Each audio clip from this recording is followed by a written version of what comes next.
Pak, nasib dosen ini luar biasa Pak. Lah kalau dosennya aja nggak sejahtera, nggak maju, gimana bisa memajukan mahasiswanya gitu kan? Ya, ya. Misalnya begitu. Tapi pertanyaannya bukan di sana. Pertanyaannya adalah ringan saja. Saya yakin Prof. Vendus mampu menjawabnya.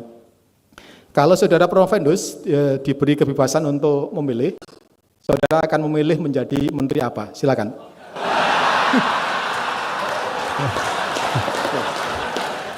Ya. Ini kalau dijawab keluar dari sini sidang demosi nanti, bukan promosi. Terima kasih Pak Rektor. Saya ingin menjawab yang lain dulu sebelum ke sana. Jadi benar ada beberapa jalur kritis yang harus kita antisipasi. Paling tidak kita harus meyakinkan Indonesia itu jangan keburu tua sebelum kaya. Kita sering mendengarkan bonus demografi.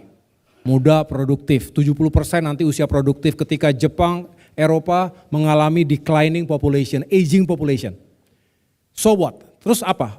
Kalau kita tidak bisa memaksimalkan jendelanya, terbuka hanya sampai dengan katakanlah 2030, 2040, setelah itu tertutup.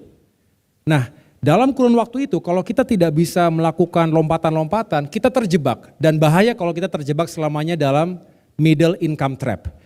Kita sekarang di 4.800 US dollar per kapita. Padahal standar masuk ke kategori negara berpendapatan tinggi itu kalau sudah tembus 12.000, 13.000 US dollar.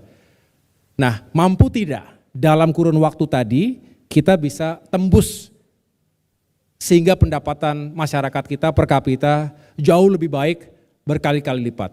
Contoh Jepang saat ini ketika starting point-nya hampir sama setelah perang dunia berakhir termasuk Korea Selatan. Korea Selatan sekarang 7 kali lipat income per kapitanya dibandingkan Indonesia. Jepang 8 kali lipat.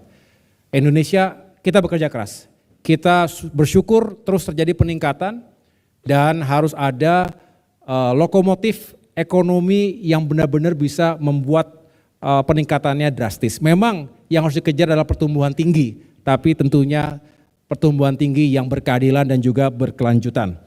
Kemudian ini juga menitik beratkan pada pentingnya pendidikan, karena pendidikan akan memutus rantai kemiskinan. Jadi kalau kita fokus di sana, saya rasa kita bisa lebih cepat. Nah, jangan sampai kita bereksperimen dengan sistem pendidikan kita, karena betul kata Pak Rektor tadi, kalau salah kelola, dampaknya itu bisa setback, dan setbacknya bisa sekian belas tahun, puluh tahun begitu. Oleh karenanya kita tidak boleh main-main dan justru kita fokus pada penguatan aspek atau sektor pendidikan tadi. Orkestrasi sumber daya itu wajib Pak, dan maksud saya terhadap fiskal, ini yang memang kita selalu dihadapkan. Kita punya common interest, Indonesia Mas common interest, tapi begitu masuk ke antar kementerian, lembaga, antar daerah, kita punya competing interest. Kita berkompetisi satu sama lain.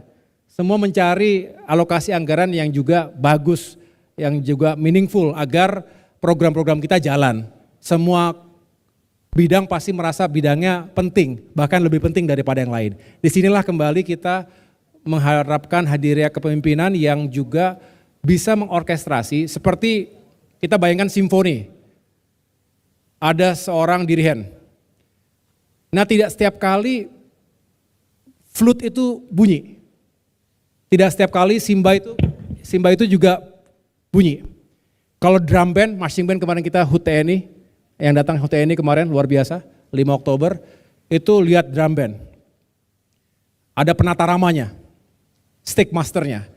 Kadang yang bunyi, yang lebih kuat itu adalah tenornya, kadang yang lebih kuat adalah drumnya, kadang lebih kuat adalah bass drumnya. Ini contoh bahwa memang ketika kita mengorkestrasi tidak bisa semuanya dikasih secara bersamaan, panggung yang sama, kekuatan yang sama, nggak mungkin. Selain tidak indah juga tidak memungkinkan. Oleh karena itu dalam mengelola sumber daya, utamanya fiskal, harus benar-benar tepat sasaran, prudent.